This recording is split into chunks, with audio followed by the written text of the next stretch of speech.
அரசு மருத்துவமனை கட்டிடம் வந்தால் அது சேரிக்கு வராது. பள்ளிக்கூட கட்டிடங்கள் வந்தால் அது சேரிக்கு வராது. இங்கே சாதியை பார்க்காமல், பாகுபாடுகளை பார்க்காமல், வேலை செய்துவிட்டு கூலி கேட்க போகிற போது கூட புறக்கடை வழியாக பின்வாசலுக்கு வாருங்கள் என்று சொல்லிக் கொண்டிருந்த சமூக கட்டமைப்பில் கிறிஸ்தவர்களையும் இஸ்லாமியர்களையும் அந்நிய மதத்தை சார்ந்தவர்கள் என்று ஒரு தோற்றம் உருவாக்கப்படுகிறது. அவர்களுக்கு எதிரான வெறுப்பு பரப்பப்படுகிறது. ஆனால் என்ன நிலை? 250 ஆண்டுகளாக இந்த MEP சபை செய்திருக்கிற சாதனைகள் என்ன? சமூக விழிப்புணர்வு எத்தகையது? இவர்கள் மூலம் கல்வி பெற்றவர்கள் எத்தனை கோடி பேர்? எண்ணி பாருங்கள். இந்த காலத்திலே கூட ஆட்சியின் திட்டங்கள் வந்தால் கூட அரசு மருத்துவமனை கட்டிடம் வந்தால் அது சேரிக்கு வராது. வங்கி கட்டிடம் வந்தால் அது சேரிக்கு வராது. பேருந்து நிறுத்தம் வந்தால் அது சேரிக்கு வராது. பள்ளிக்கூட கட்டிடங்கள் வந்தால் அது சேரிக்கு வராது.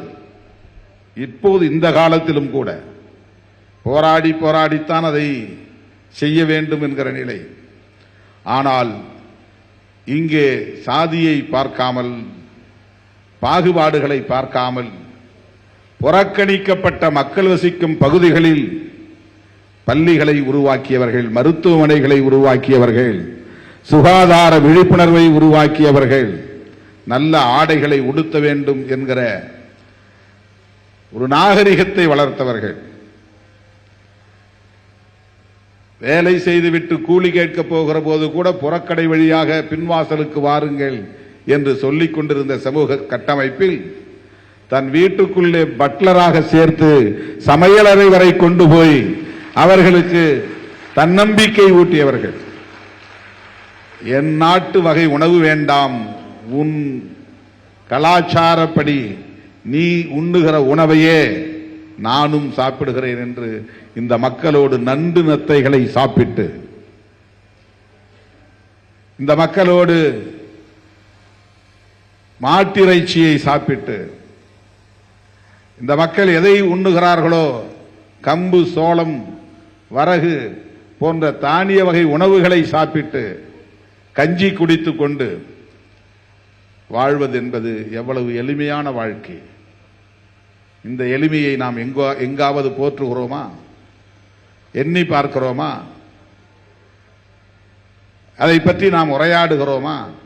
இவ்வளவு தாம்பிகமான வாழ்க்கையை வாழுகிற இந்த சமூக கட்டத்தில் இன்னும் எளிமையான வாழ்க்கையை வாழ்ந்து கொண்டிருப்பவர்கள் இந்த மறைபரப்பு சபையை சார்ந்தவர்கள், அருட்தந்தைகளாக இருந்தாலும் கன்னியாஸ்திரிகளாக இருந்தாலும் அவர்களுக்கு அதுதான் கிறிஸ்தவம் போதித்திருக்கிறது. அவர்களை அப்படி ஆளாக்கி இருக்கிறது.